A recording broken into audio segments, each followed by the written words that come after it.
নমস্কার বন্ধুরা, কল্পনার কিচেনে আপনাদের সবাইকে স্বাগত। আজকের রেসিপি সরষে পাবদা। সরষে পাবদা বানানোর জন্য আমরা পাবদা মাছগুলো ভালো করে কেটে আগে থেকেই নুন হলুদ মাখিয়ে নিয়েছি। এবার একটা কড়াই বসিয়ে নিয়েছি। কড়াইতে সরষের তেল দেব, দিয়ে তেলটা একটু গরম করে নেব। তেল গরম হয়ে গেছে, এবার মাছ দিয়ে দেবো। এতে মাছগুলো এবার ভেজে নেব। মাছগুলো ভাজা হয়ে গেছে, এবার সবগুলো মাছ তুলে নেব। মাছগুলো সব ভাজা হয়ে গেছে, এবার কড়াইতে তেল বসিয়ে নেব। কড়াইতে তেল বসিয়ে নিয়েছিলাম, তেল গরম হয়ে গেছে। এবার এতে কালো জিরা দেব।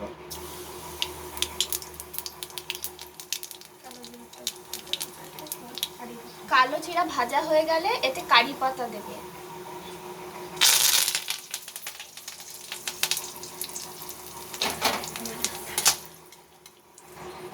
এবার এতে দিয়ে দেবো পেঁয়াজ কুচি।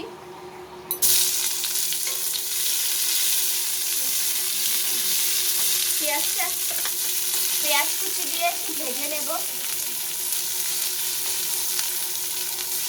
পেঁয়াজ ভাজা হয়ে গেলে এতে একটু টমেটো দিয়ে দেব।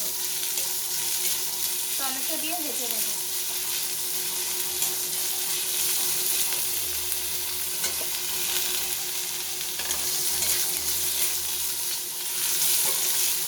এবার এটা খুব ভালোভাবে ভেজে নেব। সরষে আর কাঁচা লঙ্কা দিয়ে একটা পেস্ট বানিয়ে নিয়েছি। এবার এটা ভাজা মশলাটার মধ্যে দিয়ে দেব।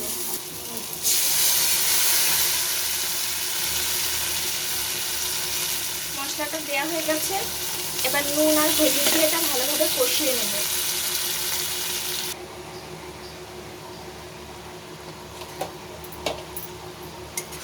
নুন আর হলুদ দিয়ে এটা ভালো করে কষিয়ে নিতে হবে। মশলাটা খুব ভালোভাবে কষানো হয়ে গেছে, এবার একটু জল দিয়ে একটু ফুটিয়ে নেব। তারপরে মাছগুলো দিয়ে দেব এক এক করে।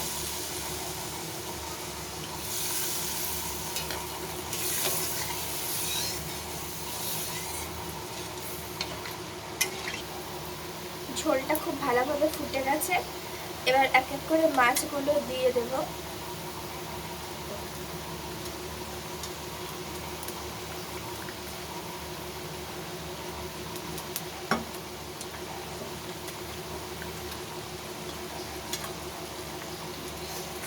মাছগুলো সব দেওয়া হয়ে গেছে, এবার উপর থেকে দুটো কাঁচা লঙ্কা দেব, দিয়ে 2 মিনিট ফুটিয়ে নেব। তারপরে নামিয়ে নেব। 2 মিনিট হয়ে গেছে, ঝোলটা খুব ভালোভাবে ফুটে গেছে। এবার উপর থেকে একটু কাঁচা সর্ষের তেল দিয়ে দেবো।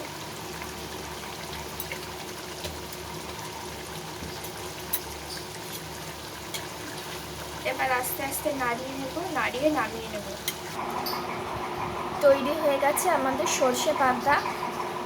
আপনারাও বাড়িতে বানাবেন আর জানাবেন কেমন হয়েছে। আর আমাদের রেসিপিটা যদি ভালো লেগে থাকে তাহলে লাইক, শেয়ার, সাবস্ক্রাইব করবেন।